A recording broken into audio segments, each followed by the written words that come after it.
one. Hey, fellow G and Tears, those of us like our spirituality with a twist.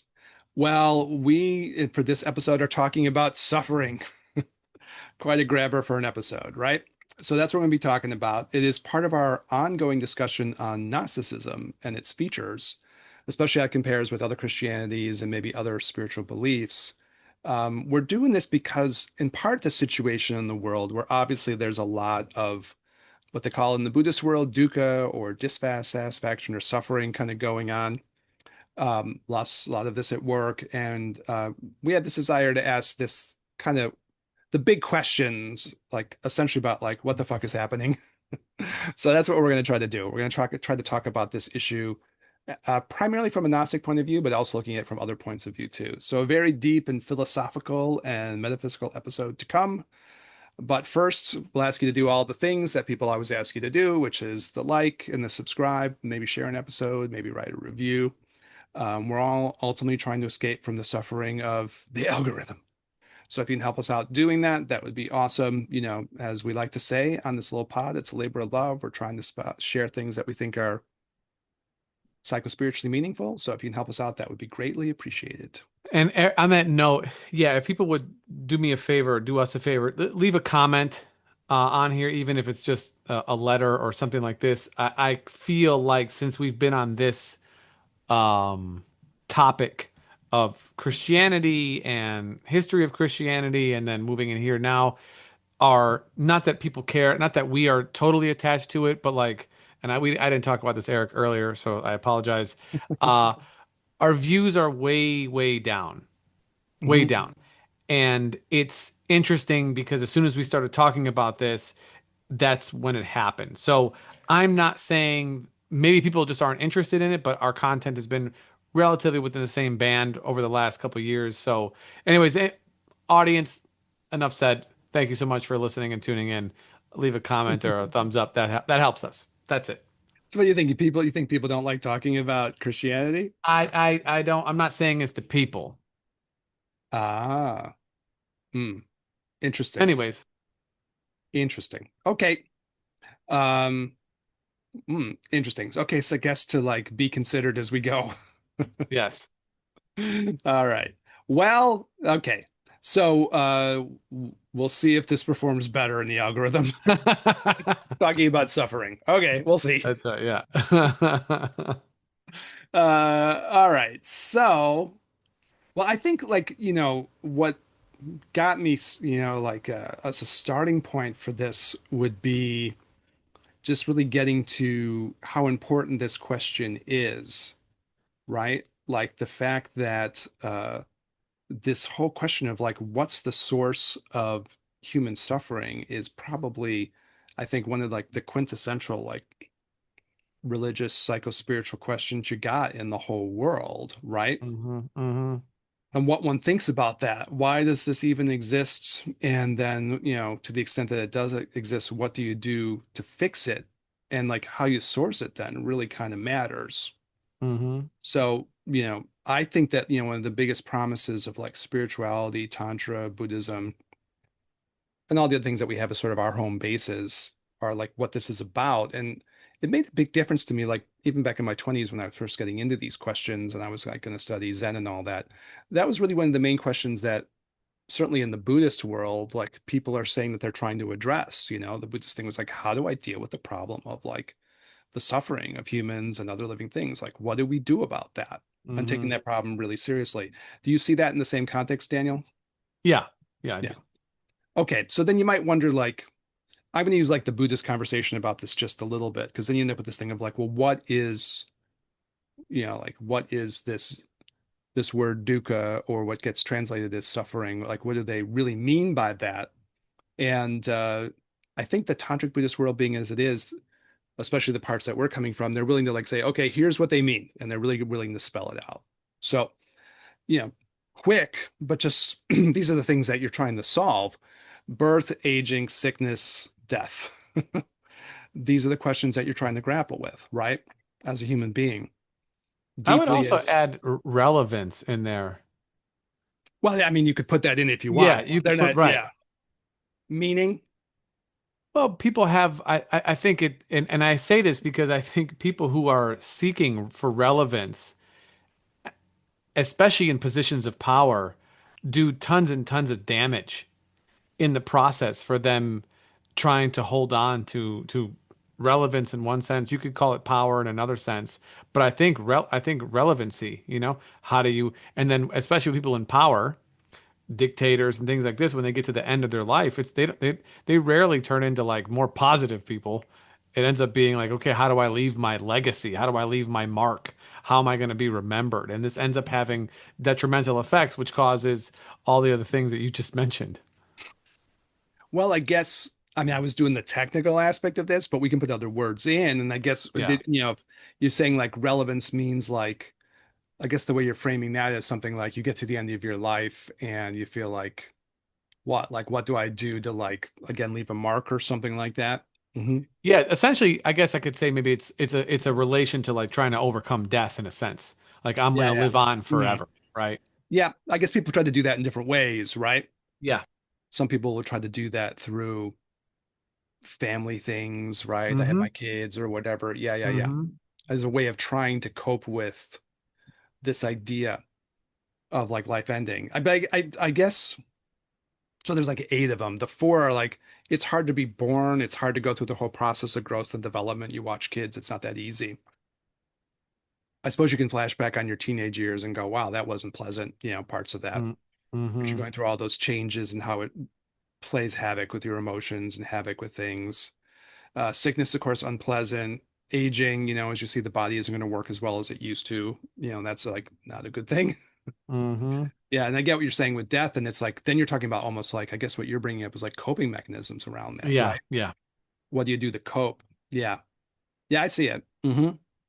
Then they give four others, and maybe it fits into what you're talking about here too, Daniel. So they'll say, I mean, just to give the technical stuff with this, right? And this part of the educational goal of this podcast. But dealing with unpleasant situations is a kind of a dukkha, right? You're stuck with something that's unpleasant. Loss of connection to things that you love and you want to be close to is kind of an unpleasant thing. So they kind of observe that too. Mm-hmm. And then this idea of really not getting something that you deeply want, like that's particularly painful, right? So, if someone really wants to be a mom or something and it just doesn't work out for them, like those kinds of Mm-hmm. deep feelings. I want to be an artist and no one recognizes me and it's painful, these kinds of deeper pains. And then the last one they have is dealing with the flaws that are there within the body and the mind, that they're kind of erratic and unstable, right? By their nature, the body will go up and down, the mind will be going up and down, and then you have to sort of deal with those things. So those are the four. I don't know what you think about the relevant stuff. Do you feel like that kicks back to some of these other things too? Well, yeah, for sure. You're talking about not being recognized as an artist. Hmm. I think even the familial one, there's like obviously a large genetic component to this. I mean, you have children, Eric. I know most of my friends and family members do. And I think most people agree that they've enjoyed that experience. Yeah. Not easy. Um, but there is a bit of a legacy in this case. I mean, without the children, we wouldn't be here. So I'm someone's child, you're someone's child. There's the Hmm. necessity to continue the species, which we rarely look at ourselves as a part of a species together. We're very focused on how we're different, not how we're similar, right? But I think in that sense, there's its own idea of legacy, left passing, trying to pass on the better qualities that parents have for their children as a way of maybe not staying relevant, but addressing your impact on the world after you're gone. Yeah, we were talking before we got on mic about like the deeper things that drive people. And this is just, hits me on a personal level and we'll see how it hits other people. But I didn't have any real connections to like being a parent. I didn't really care, Mhm, mhm. which seems like it could be a painful thing for kids to hear, but it's actually almost ends up being the reverse.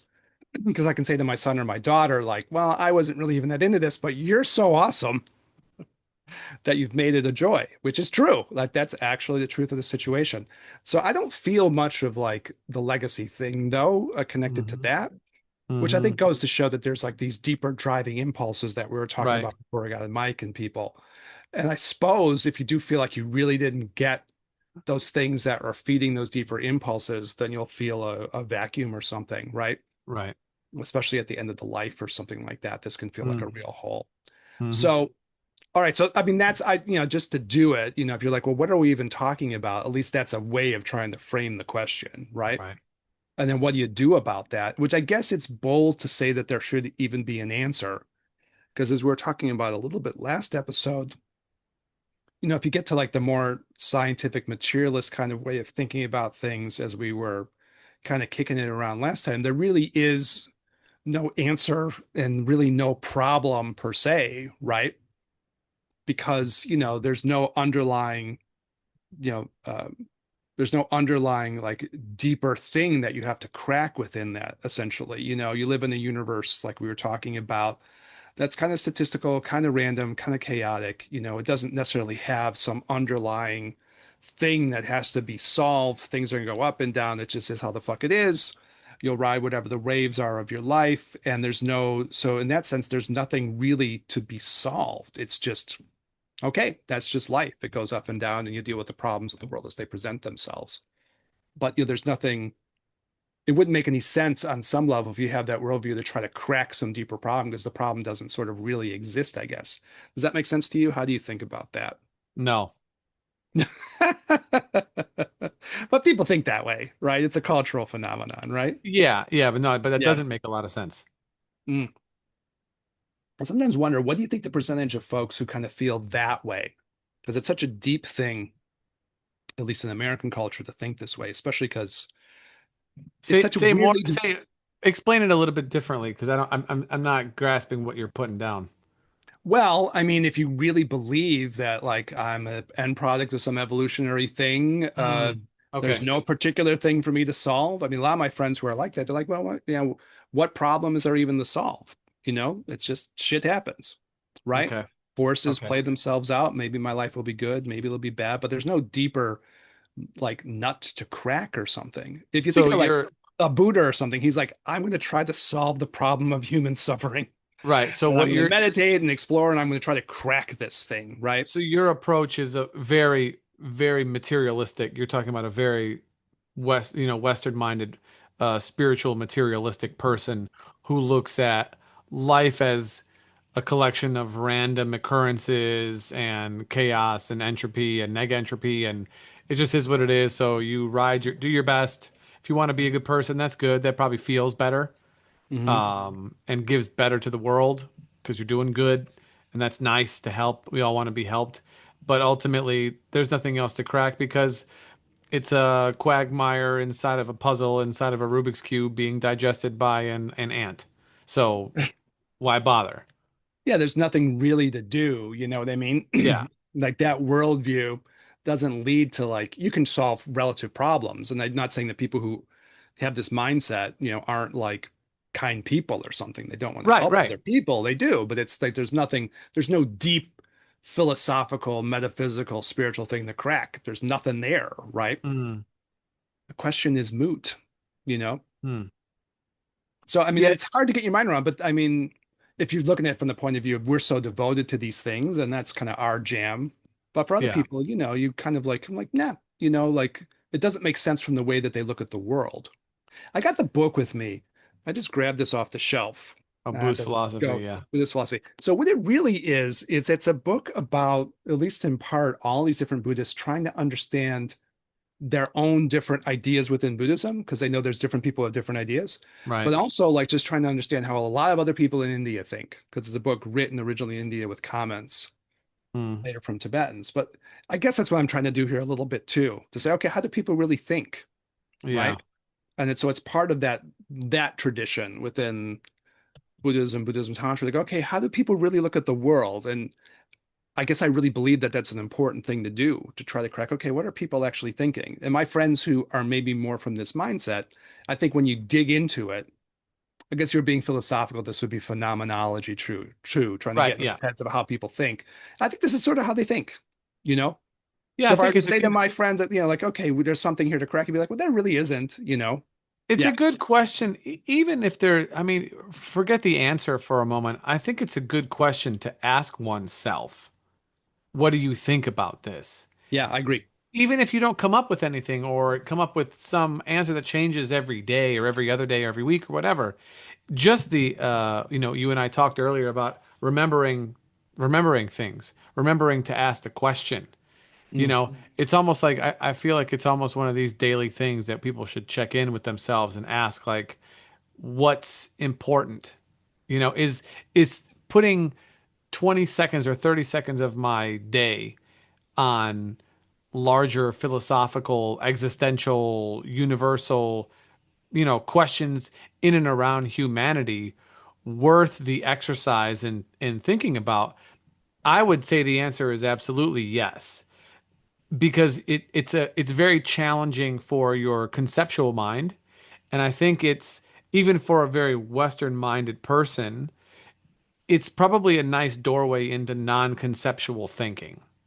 And I feel like there is so much to be had and experienced in non-conceptual thinking, especially for people who are very Western minded. I know I was talking with our resident anthropologist, one Ryan K. Davenport, on the telephone the other day, and we were talking about meditative practice and things like this. And he said that his partner, is not from the U.S. She's from Eastern Yeah, from Asia. Eastern Mhm. Asia, and he said they just think different.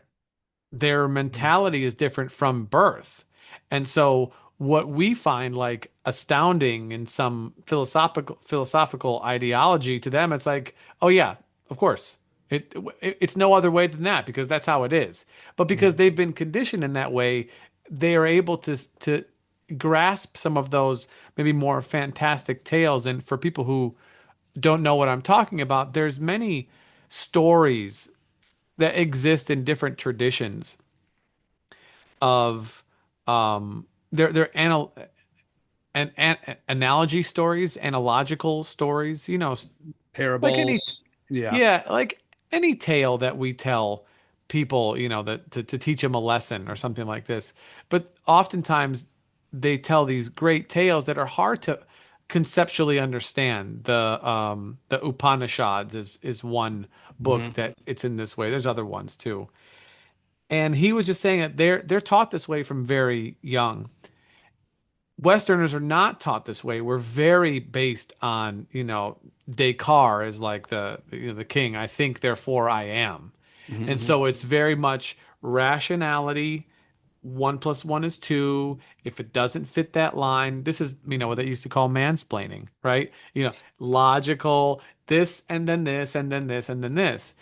But that is not the only way of thinking. Math is not the only subject in school. People don't get in their car and turn on math. They get in their car and they turn on music most of the time. Music, of course, there's formulas for music, but music is an art, and art doesn't always follow structure. So I know this is kind of a bit of a tangent, but I think for people who are listening, thinking about this kind of question takes you outside of your normal way of thinking in a way that can help you to have new perspective on things that you might have never thought about. And then if you can use that in your own life, this is a way to kind of like, I don't want to say unlock productivity, but really change your perspective, in a subtle way or maybe even in a greater way. Well, I think at the very least you can figure out what it is that you actually think, Sure. right? I mean, I think that's something too, to dig around with the attitude of going, okay, what do I actually think? Hmm.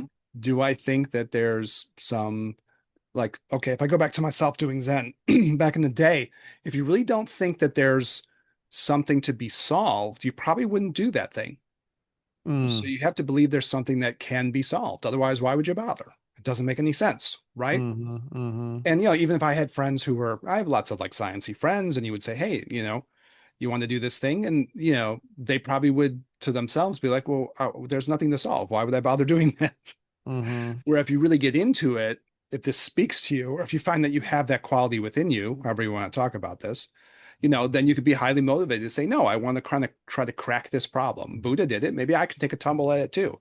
And I'll try to solve it as well. And maybe I'll use some of that guidance from people who have thought about this as well. But Hmm. it's discovering that yes, I believe there is something to be solved within this, and I'm going to try to put my energies into doing that. You have to believe that on some level. So I guess I'm, like maybe part of the thing is figuring out, okay, what do you actually think when you Right. dig inside yourself? I think that's a good question. Since we're being philosophical, I did think of like the great philosopher Albert Camus, when you really get people kind of trying to like address this through this like the framework we were talking about before. Well, there really isn't any deeper meaning. You know, if you look at it as a historical thing, people are challenging the religions around them. Camus, great existential philosopher, right? And he's like, yeah, what do you do if you do come to the conclusion that, well, okay, we don't believe in Christianity anymore, we're going to let that go. We're dropping that, right? Now we're going to really fully embrace a view that's more rooted in the kind of things we were talking about, kind of a scientific, materialist, rationalist world, right? But then we find out that there's no deeper meaning in it. What do we do? So Camus kind of called this like the absurd, right? Mm. And he has a really profound essay on it where he's like, if you just feel like there's no other underlying meaning, if that structure has fallen away, if that was given to you by the religion of your culture and you don't believe it anymore and that falls away, then what do you do? And there's a very famous essay of his where he talks about like the myth of Sisyphus, talking about myths, Mm-hmm. you know, Mm-hmm. where you push the rock up the hill and it rolls back down again, and you push the rock up the hill and you rolls back down again.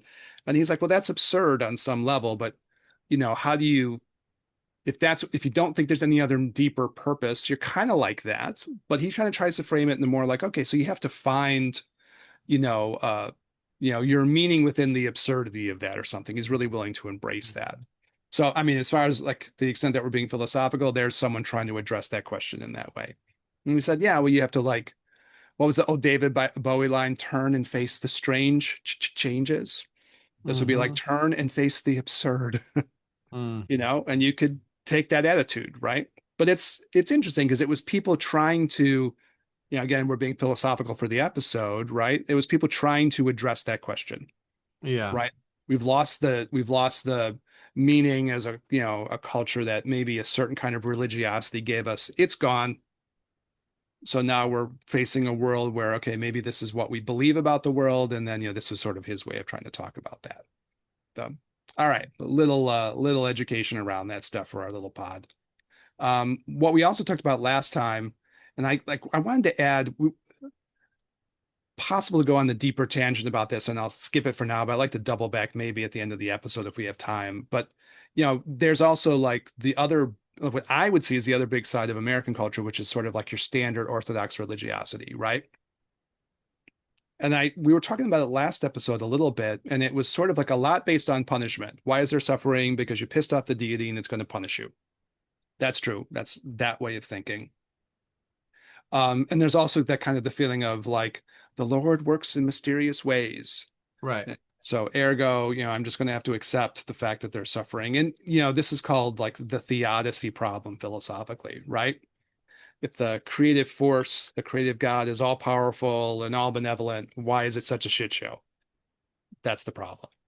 And, as we talked about last time, even like one of my favorite scholars on this became an atheist around this point, Bart Ehrman. And he talks about that pretty honestly. He was a very religious, fundamentalist person. And eventually he moved away from that in stages. But what really turned him into an atheist was he couldn't get around this problem. It broke him on some level, you Mm. know? But I was having a conversation about this with, someone I know who was like a Soviet Union kid. And so she said, well, wait a minute, isn't it you're supposed to go to heaven? And then the suffering's supposed to end there. Religion is the opiate of the masses, I think was how she was brought up. And I was like, oh, yeah, I didn't even think about that. But that is like another option on the table, right? Mm. That, your life might be suffering now, but if you have the right belief system and believe in the right deity, then you'll go to a place where you won't suffer anymore or something like that. Mm-hmm. And it was weird for me because I didn't actually, when I was like brainstorming this out, I just didn't really even think of that thing. But I think that's probably what a lot of people who are kind of like orthodoxly religious kind of have as their belief, right? Yeah. Yeah. Yeah. So that's another alternative, I guess, on the table. Yeah, it's suffering now, but I'll die and I have the right belief system and I'll go to a good place or something. Yeah. There's even some churches that will sell you plots of land in heaven. You could buy them here, though. It's great. Is that the case? Yeah, you can buy plots of real Is estate that in like heaven. a Joel Osteen kind of thing? I don't know exactly who did it, but I remember that and I was like, "Whoa, Interesting. that's a Well, hustle." yeah.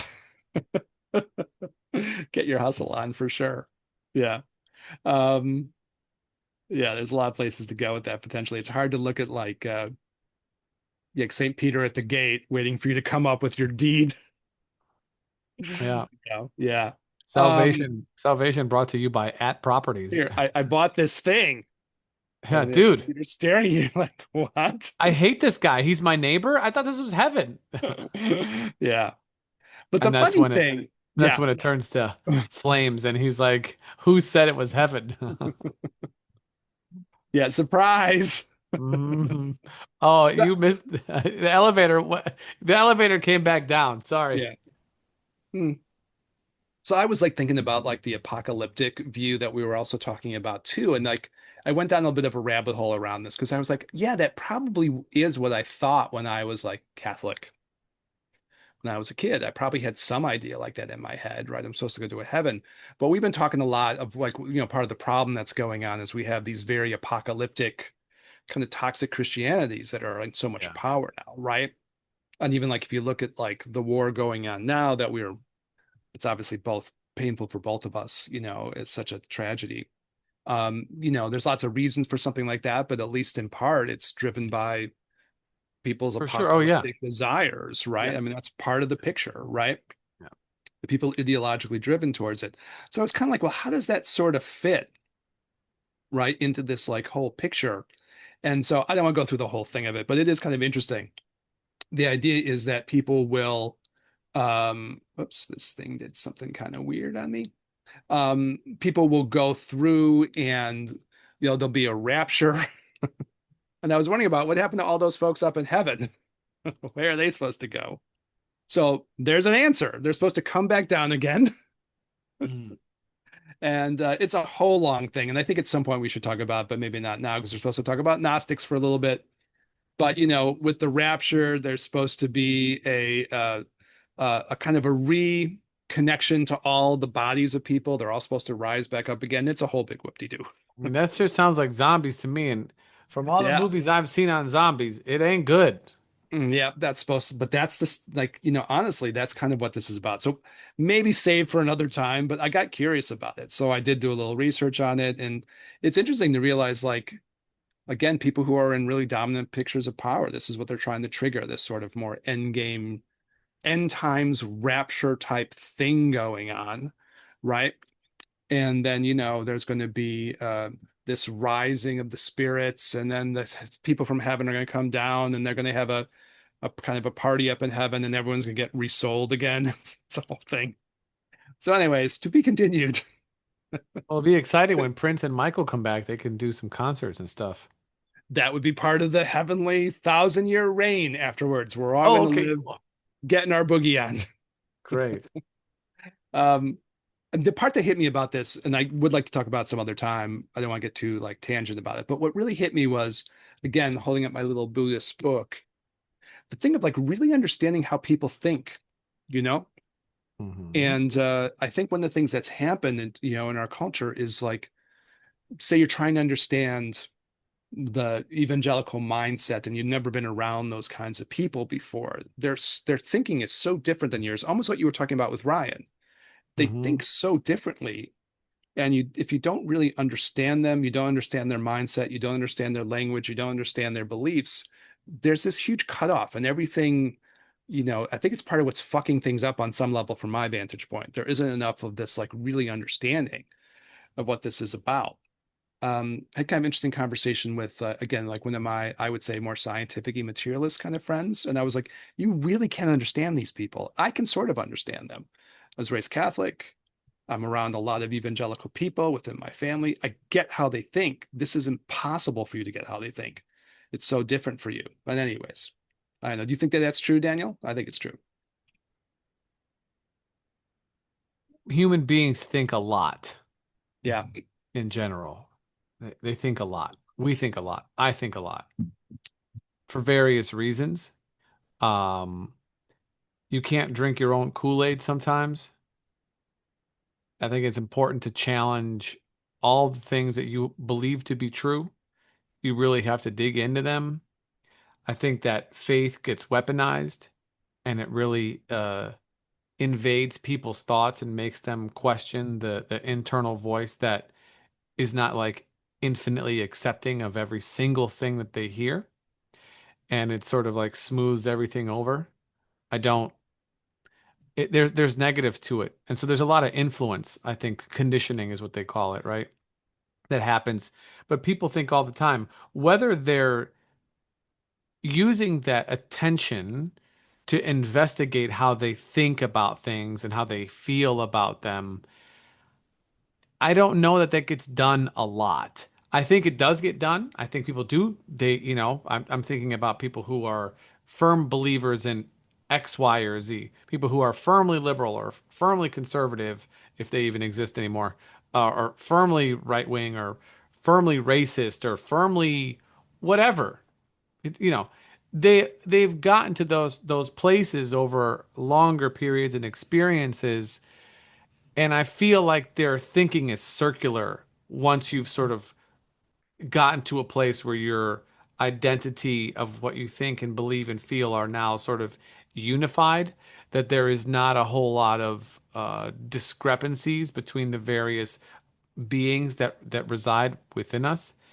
And so I feel like asking yourself what you actually think is an important process in order to shake loose some of the things that are still alive and questioning, some of the things that have yet to be beaten down or smoothed over by the conditioning of society. We, meaning Western people, assume that this is the way that it is all over the world. It's not. Newsflash, it is not. And so the influx of outside opinion is not a sign of weakness, as some might think. You know, in my opinion, it's a sign of strength because it allows you to take someone else's view of what it is that you believe, and then you get to pause your beliefs and hear their critiques and then be able to determine whether or not this still holds true after you hear that. This is critical thinking. This is what is lacking. I believe this is what is lacking. Yeah, I guess I hear what you're saying. I suppose in part for me, it's something like let's say a war starts, like what we're talking about, or all the stuff that's happening on the bigger picture level of things. Because I'm advocating for this, like, hold my book up, Buddhist point of view, where you try to understand, like, okay, where are these people actually coming from? Hmm. So I can actually understand, why they're motivated to do things that they do. Part of my motivation is I'm trying to trigger an end game time apocalyptic rapture stuff. I have to like take that seriously that this person actually believes this, Yeah, of course. you know?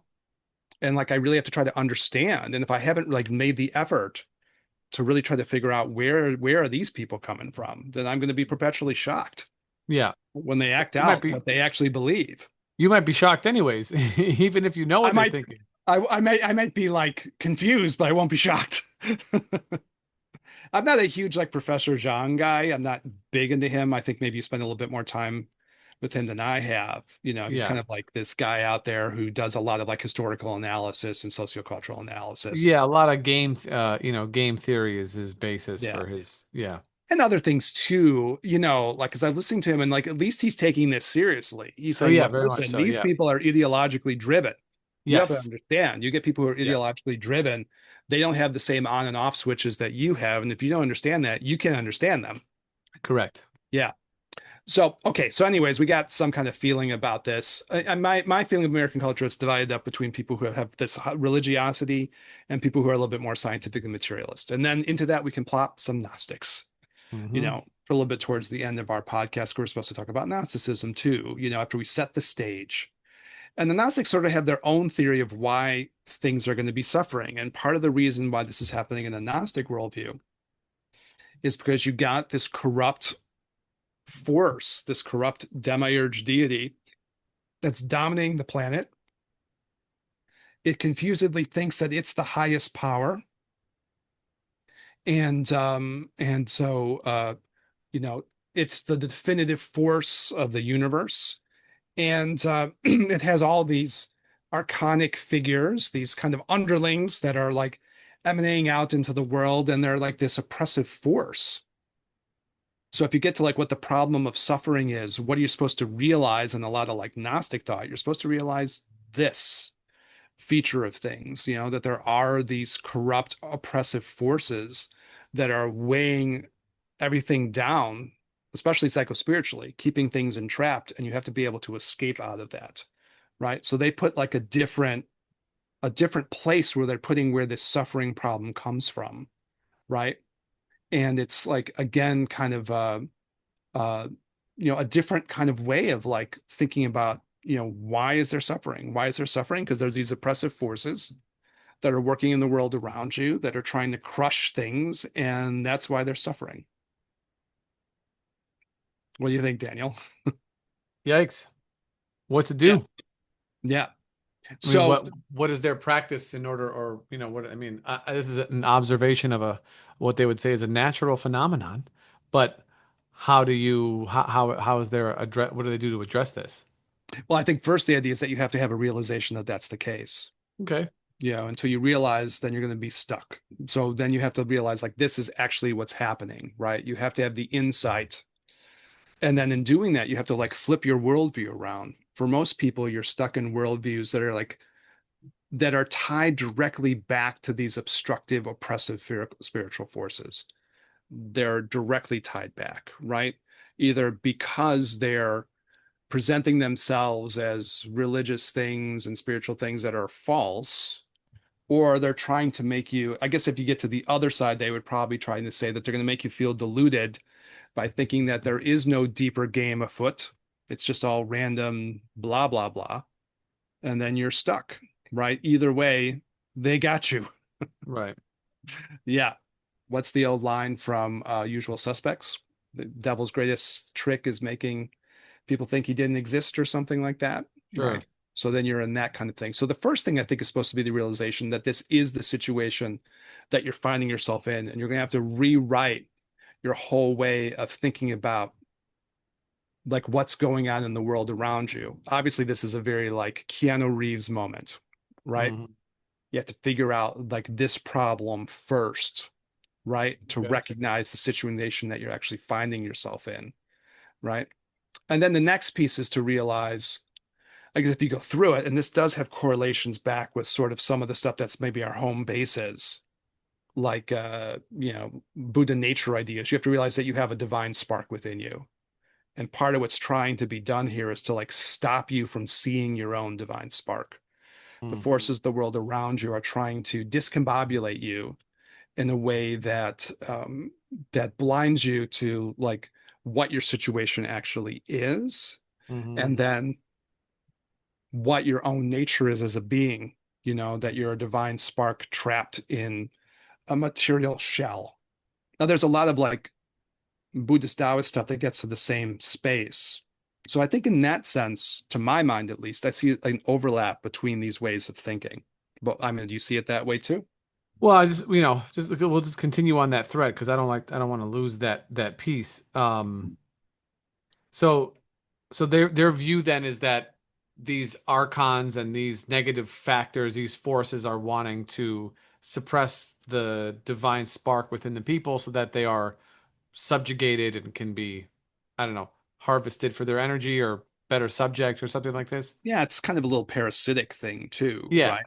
And so then what is their recognition is Already the kind of, first thing. yeah. Uh-huh. Yeah, recognize that first that this is happening. Obviously, connecting with the divine, connecting with your own spark as the kind of next phase of that, and then what else is there? Well, I mean, then you have to connect to the true source of everything too. So in their Hmm. way of thinking, there's a false kind of artificial deity, right? Or Hmm. deities, artificial worldviews that are designed to keep people entrapped. You have to Hmm. recognize that that's the case, that you're really under in a kind of an attack until you can see that. Point one. Hmm. Point two, you have to recognize that you have a divine spark within you that has to be realized. And then you have to realize that you have to connect to the true force of where the divine power is, which is outside the context of the normal channels that you think it runs through. That there's a transcendent source, a pure and transcendent source that you have to connect back to. Mm-hmm. So that's the project. Okay. Well, I mean, you can say that about anything, Daniel. What is That, Buddhism about? Ba ba ba, and then what? right. Well, but I It's mean the, that I it's mean, the same thing. It's the same. It is the Buddhist story. It's the same one. You have to sure. realize that you're under this thing. You have to realize that you have a divine spark of Buddha nature, and you have to reconnect with that and connect it Mhm. back. It's the same thing. Yeah. And But then right. Well, I but don't understand the question. the question is from the And audience then, who's the yeah. question is for the audience who will be listening who will want to know that. Well, I think that's the project. Right. Yeah. But yeah, no, I understand. But people are watching this. They're gonna want to Well, that yeah, but they're if the whole point is like it has this feeling of like, okay, and then what? And then what? But they obviously are putting forth a program yeah, of spiritual freedom. yeah. Yeah, yeah, yeah. But for people who've never heard of Gnosticism before, if this is their first go through, then Yeah. that's gonna be revelatory. Yeah, I think it is revelatory on some level, Yeah. right? Yeah, yeah. Well, what do you think about it as a project? No, I mean it's reminiscent to many other schools of thought. I think Yeah. the one part that Gnosticism has that I don't know how many other I mean Buddhism talks about it a little bit, but it's not as oppressive. The Gnostics are very much very clear about highlighting that oppressive force, the sort of false god, the they can call it the Old Testament God or the vengeful God or the that one that has this kind of like you said, like a parasitic kind of relationship with its subjects. This part is kind of different because they do emphasize that as like one of the key components of their beliefs, and that really separates them from other practices because they're sort of embracing, I don't want to say negativity, but they're embracing this oppression right out of the gate. They're like, yeah, no, this is not a real thing.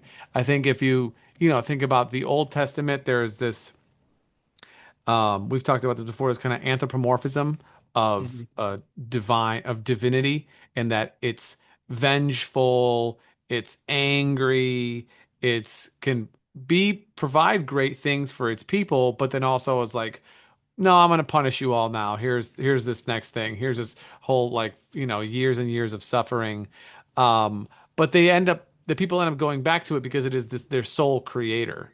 And the Gnostics go, no, that's not the sole creator. It wouldn't do that.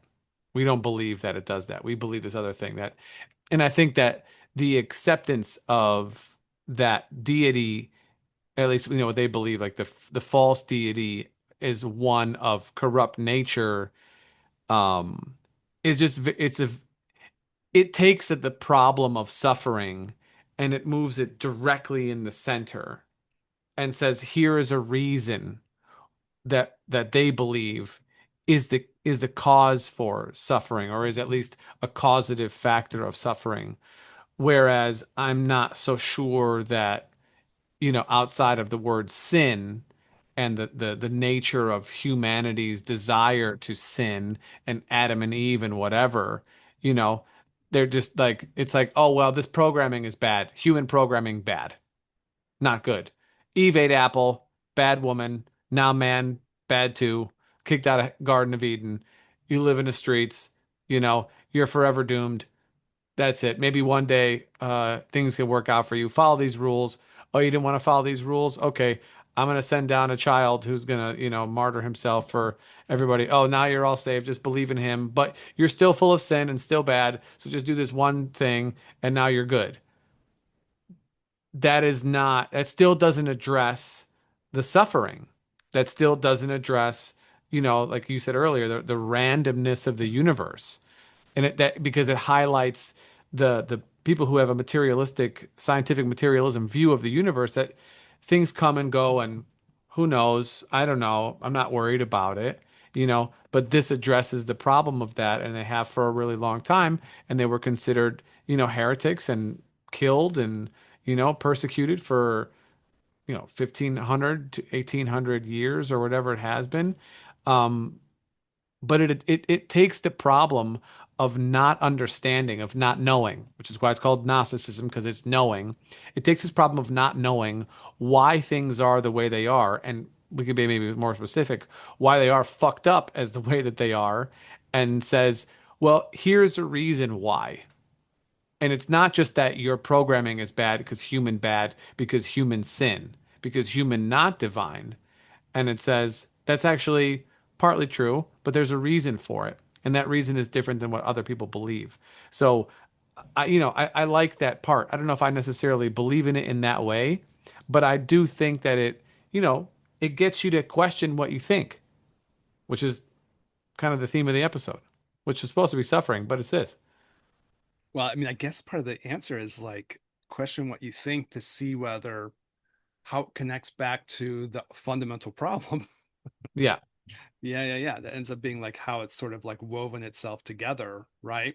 Mm-hmm. Mm. I like this is the part of the episode, I guess, where we get kind of personal on these things too, right? Where this does something for me kind of interesting, right? Sure. I'm not sure where I draw the line either in terms of like, you know, do I think that there's a demiurge in a very literal sense, or do I look at that in kind of like a poetical way, like we talked about a little bit before, but I can see the problem, right? And then when you look at it from the point of view of someone who's trying to do, a kind of a Buddhist or tantric Buddhist project, which is like you ultimately want to see all beings be liberated, right? You want to see everyone kind of like escape. That implies that you're getting to something that you're supposed to escape from in some way, right? I suppose in a more like standard Buddhist Tantra view, the idea is that spirit has gotten trapped sort of in matter, right? Alchemical Taoist views too, these kinds of things. You're trying to figure out how you get to this more transcendent thing, so that spirit is no longer trapped in matter. The Gnostic thing has a similar vibe to it, where you're supposed to realize, yeah, I have some kind of divine spark in me that's trapped somehow, and I have to learn how to liberate it or free it, right? In the Buddhist world, we use the word like moksha for that, right? I need to find a freedom. Yeah. Freedom. Yeah.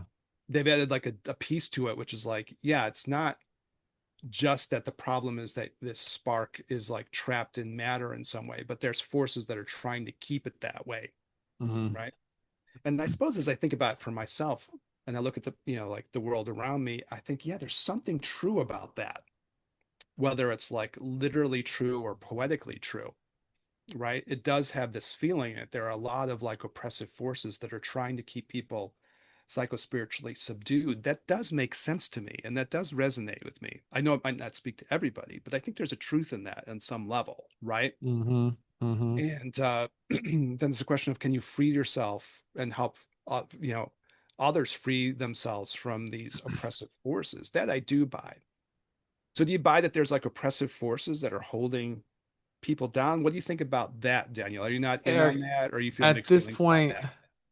with all the Epstein shit that Yeah. is out and continues to come out, can anybody really like hate or say anything to anybody else who believes in what might be considered a conspiracy at this point? Like, for me, I mean, fuck, anything's possible. Uh, You know what I'm saying? Like in the Mhm. middle of COVID, the government was like, "Oh yeah, by the way, aliens are real," and everyone's like, "Okay, cool. Yeah, that's cool. All right." We got videos, we got testimonials. Yeah. Yeah. And then people were like, Yeah, that's true, Daniel. That actually happened. yeah, nobody gave a fuck. They're like, oh, all right, awesome. All the, millions of people who were like, I fucking told you, I told you. And everyone's like, yeah, okay, yeah, you were right. Uh-huh. Yeah. Anyways, what's for dinner? Like it didn't, you know what I'm saying? So like, I think Yeah. on some level for people who are looking, are hearing this for the first time and they're like, what do you mean there's this like large oppressive force that's spanning the globe trying to keep us down? Oh, okay, I could see it. I mean, that's kind of like the Archon idea too, right? That hmm there are these sort of like there's a corrupt power structure full of these Archons. It's hard to argue. It is hard to argue. Yeah, I was having a kind of a weird conversation with, again, one of my friends. He's much more like in like a scientific minded dude. but he like we've talked about these Gnostic things in different ways over the years, so he knows something about the at least the belief structure. And he's like, yeah, there's something to that. And he said a weird thing. He said he has nightmares sometimes about like archons now. Mm. And he's like, yeah, they probably do exist, and they're probably trying to mind fuck me. And I was like, yeah, probably so. Eric, just did we give a little context? So you have the false god they call it the Demiurge. We've done this before in the episodes on our Yeah, yeah. podcast, but we'll do it now. And then below that, kind of like secondary god, the false one, the bitter one. Then it has archons, which are, we can call them like negative angels that Yeah. sort of that rule over. Is it like parts of the earth, or is it parts of the universe, or they have like region? I don't know exactly how they. I think probably they get different things with that, but they're supposed to kind of spread themselves out like a matrix, Mm, and they're kind of spread out in different ways, probably having their little fiefdoms or something. But I think if you okay. draw the parallel down to like, if we try to make it really real, like what you're doing, then this would be like a way of talking about the Epstein class, right? Okay. And they're the archons. You know what's weird about it? And this is a terrible thing, as we get to the end of an episode where we're kicking all this stuff around. But what really hit me, I was listening to some lectures on Gnostic stuff. Prepping for this, there's a guy who's a scholar on this named David Bracca. And so he has like a great course thing on it, where they do lectures on things. And, you can just listen to the lectures. And I was listening through it. And it's like weird because they talk about, you were bringing up myths earlier, right? Mm, And their mythic structure. And so, in the myths, there's like all of this sexual violence. It's kind of bizarre. mm, And I was thinking, wow, that's very Epstein class too, in the sense that like they talk about these archon type figures. Again, we're talking archetypal now, right? Let's be Jungian.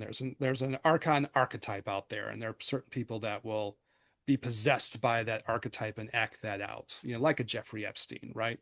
Power hungry, wanting to dominate others. And then there's a sexuality aspect, which is like horribly toxic. And there's always this R word stuff going on. So it's mhm, almost like this weird thing where they talk about them being drawn to female beauty, human female beauty, and then wanting to like kind of crush it on some level, but then at the mm, same time try to like steal the spark of the beauty out. And I was like, wow, that's super Epstein class too, right? This obsession, with female beauty, and this obsession with, the power of female beauty, but also this desire to like crush and control it, and also like steal it somehow, right? Steal the spark. And I was like, "God," it's like, damn, that's really like that is an if we put on our Jung hats as an archetype, man, that's really on point, right? Once you got what you were talking about, all of a sudden you see all this Epstein class stuff. It's about power, it's about sexual dominance and like sexual violence and control and like stealing the spark. I was like, yeah, it's hard, you know, not to see that piece too. And I was, as I was saying, I was prepping for the episode, I was like bouncing this off a friend, and he was like, yeah, there's something about that. If you make it archetypal, again, like what we were talking about, I don't know if you have to metaphysically believe every little piece of it, but as a framework, and maybe that's what Carl Jung as a thinker saw in this too. As a framework, it's, I don't know what Jung would say now if he had to see all of this explosion of this archetypal Epstein violent archon type stuff, but I'm sure he would call it out that way. Does that make mm. sense to you? Yeah, I'm just thinking like if, slightly not a tangent, but yeah, it's something where you can't deny the uniform evil that runs throughout anytime you mention that person's name and what was done.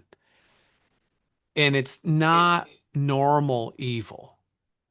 It's not like, okay, I robbed a bank, I punched somebody in their nose, I Yeah, I know what you did mean. Yeah. vandalism. This is not that kind of Yeah. criminality. No one stole someone's cryptocurrency or scammed some old lady out of her car. It's not that. It's not even like Godfather movie type evil either. It's not even that. It's something else. You're right. That's a good call. And so when you think about, so that I brought it up for this reason, because then if you're listening to this and you're like, archons, what do you mean? Negative angels? That's strange. That doesn't make any sense. But then, you look at something like this, which is not a small thing, and I'm not cherry picking this example. This is a very large example, right? That was literally going on for, I don't know, 25, 30 years, all over the globe, that it touched all kinds of people from all different walks of life. And not even necessarily only rich people, but, the intelligentsia or intelligentsia, if we want to be, highfalutin about it. It touched Or many different preying kinds on of preying people. on poor people, right? And a lot of the Yeah. victims are like poor girls. And I was like, man, this is like the opposite of Jesus's teachings, like for sure. For sure. And so then you think about it and you're like, how could people be like this? What's going on? Is it that much of a sickness? Because I mean, dude, Noam Chomsky went to the island. Did he go to the island or did he just meet with him? I don't know Well, the details of that, I don't know if he to be went to the island, but honest. he definitely met with him. Yeah. They were trading emails. They were connected They were after. they were certainly cordial, right? Yeah. And they were in conversations. Yeah. Yeah, so it's just something where you're like, okay, well, what's attracting people to this thing? Again, if you're looking, if your mind goes, well, this is just random shit, humans are fucked up, the programming is off, that's how it goes. That doesn't satisfy my curiosity. And I don't think it satisfies anybody's curiosity, really, given the traction that this has and has had now for many, many years. So if people are willing to question the validity of how it is that this is all connected, then I think it's only like a one step away from questioning if things are connected in a universe as well. And from the perspective of the Gnostics, just wrapping it back into our conversation, this is absolutely influence of the archons on reality, you know? Yeah, I know. I think like even like when we were talking earlier, it makes me a little huffy. Even when we were talking, I got a little huffy. But I think the reason it makes me so huffy is just like, yeah, I've been doing this spiritual stuff for decades now in my life. You care a lot about people freeing themselves from Hmm. these structures. I mean, we both care about that. And it like it makes me so impassioned, right? I've only had a couple episodes where I feel huffy. But this is one of the ones where I was like, and I think part of like, why does it make me feel so strongly? It's just because, you spend your life trying to say people, hey, we got to like snap out of this, y'all. Yeah. And part of that maybe is a Gnostic statement. We have to stop following, these toxic structures that have, if we want to be archetypal Jungian, have this archon-like structure to them. We have to get out of this, Hmm. as a collective. And then on an individual level, there's something like we have to snap out of this as people and maybe take a different perspective on this. Like maybe the things around me, and we do this a lot on the pod, obviously, but the things around me that I think are just innocuous and benevolent really aren't. I got to like snap myself out of these things Hmm. and begin to think, okay, maybe what's really happening, and again, not in a way to be paranoid about it, but to be realistic about it. Maybe what's happening is like the forces around me don't have my best interest at heart. Is that radical of a statement? No, I don't think so. And I guess that's as Gnostic as you get on some level. Just the recognition, Hmm. like, wait a minute, these forces around me don't have my best interest at heart. And maybe what they're trying to do is they're trying to keep me from realizing my own spiritual power and my own spiritual truth. Maybe that's what they're up to.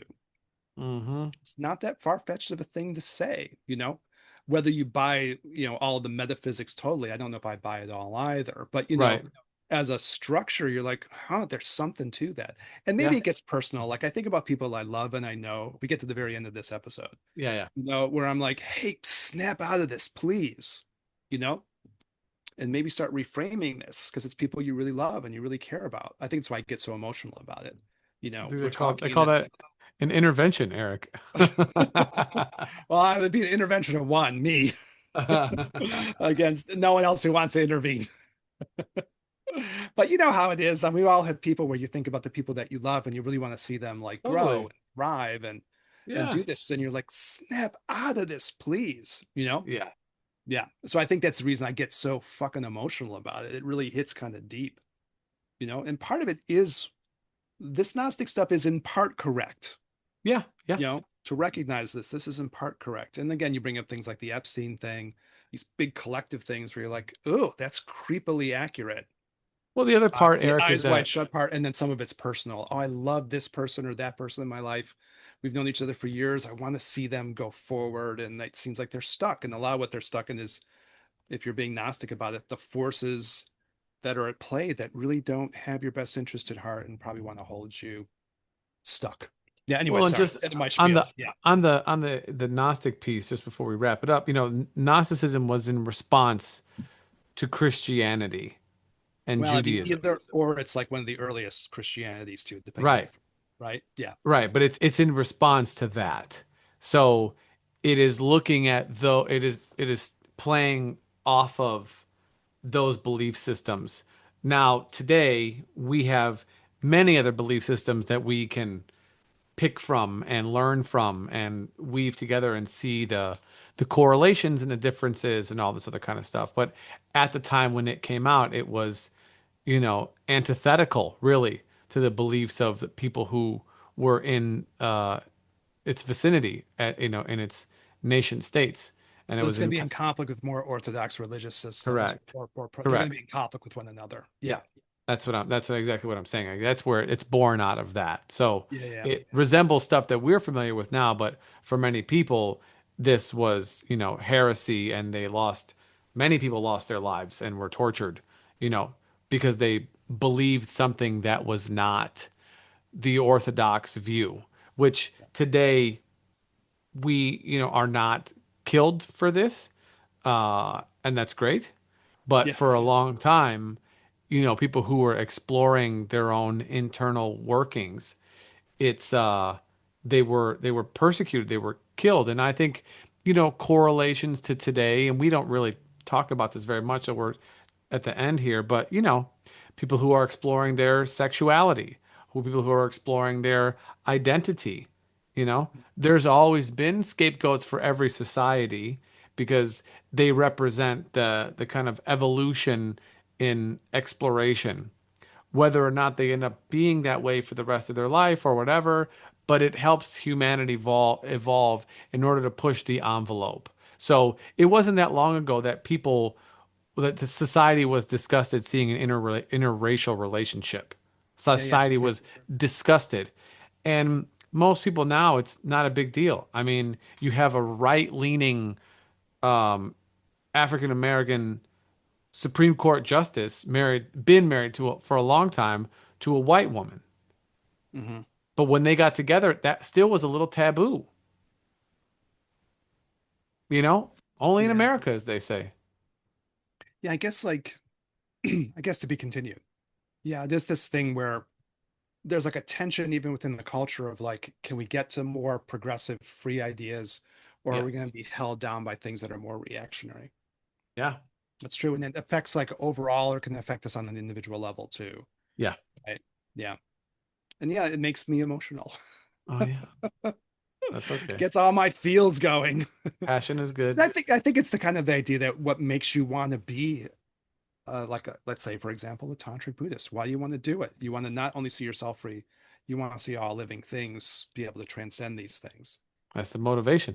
Yeah. I mean, of course, it's other people's choice whether they agree with you or not. You can't impose things on people. In the ways you're no better than an archon, but the passion is there. The passion That's in the okay. fire, as you would say, as the That's right. coach would say, you need the passion in the fire. That's right. Yeah. All right, brother. Well, thank you All right. for Thanks so uh, much, Daniel. for Mhm. sharing your passion. Audience, thanks for tuning in. Like, comment, subscribe, hit us up, ginandtantra@gmail.com, or on the podcast, on the Instagram at the Gin and Tantra Podcast. We love the comments and feedback and all that kind of stuff. Even if you're talking shit, we like that too. So thanks for tuning in. For Eric, this is Daniel. We'll catch you guys on the next one. Bye bye.